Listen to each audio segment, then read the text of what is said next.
one church gathering. We have Sunday and we have Central. So first thing that we'll be singing today, as you have seen, the Reach Out. We have them in Central. They're starting. So they will be performing first, and then we go as a series.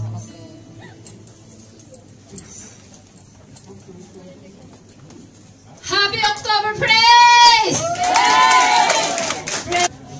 Before kami kakanta, meron kaming spoken word na kinompose ni Brother Chris Mark.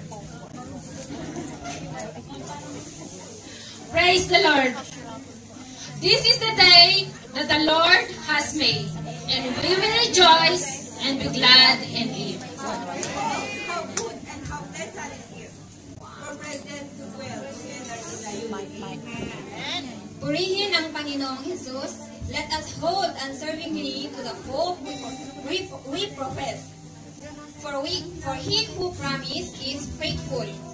Kaya ngayong araw, sa loob at sa labas, and let us consider how we may spur one another on toward love and good deeds, not giving up meeting together, as some are in the habit of doing, but encouraging one another, and all the more as you see that day approaching.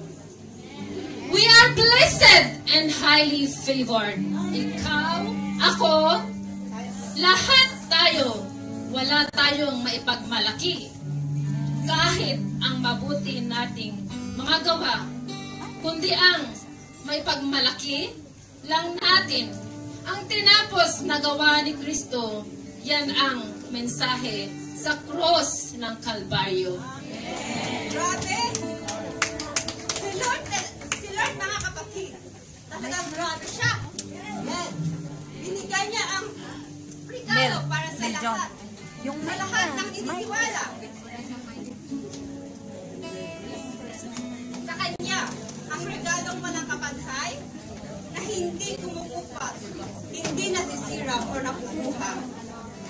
Alam mo ba kung ano ang regalong ito, mga kapatid? Ang regalong ito ay ang magandang balita.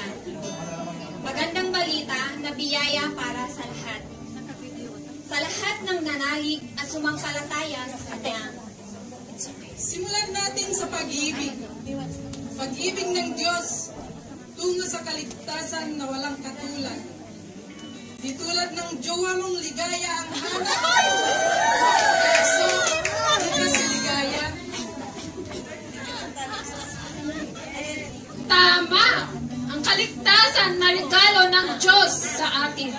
Siya na nga ang gumawa para tayo ay Kanyang iligtas. Iligtas sa kapahamakan dulot ng kasalanan. Jesus, ang tumapos sa krus ng Kalbaryo ang Kanyang kasapit. Bago ang huling hininga, titilistay ang ibig sabihin, it is finished. Oo, mga kapatid, narinig niyo ba? Siya na ang gumawa at tumapos para sa atin. He came from heaven to earth to show the way. From the earth to the cross, He is mighty to save. From the cross to the grave, from the grave to the sky. Lord, ngayon at magpakailanman, Lord, I lift Your name on high. O, diba? Sarili niyang dugo ay sapat na. Sapat na para tayo ay patawarin. Tumigis at dumaloy sa krus. Hindi na dugo ng mga guya, kambing, o anuman para ihandog sa Kanya. Kapatid, ligtas ka na, kapatid. Pinatawad ka pa sa pamamagitan lamang ng pananalig at pananampalataya sa Kanya. Doon, sa krus ng Kalbaryo, hanggang sa paghati ng tabing na tayo ay makapasok sa kabanal-banalan, kahit noon ay walang mukhang kahasarap. Kaya mga kapatid, tayo'y diniklarang matuwid. Matuwid na sa harap ng Diyos.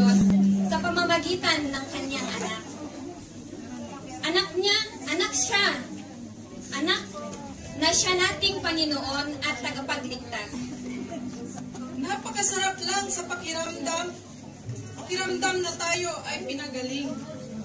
Pinagaling sa anumang mga karamdaman, kahit nasasaktang ilaw ng tahanan.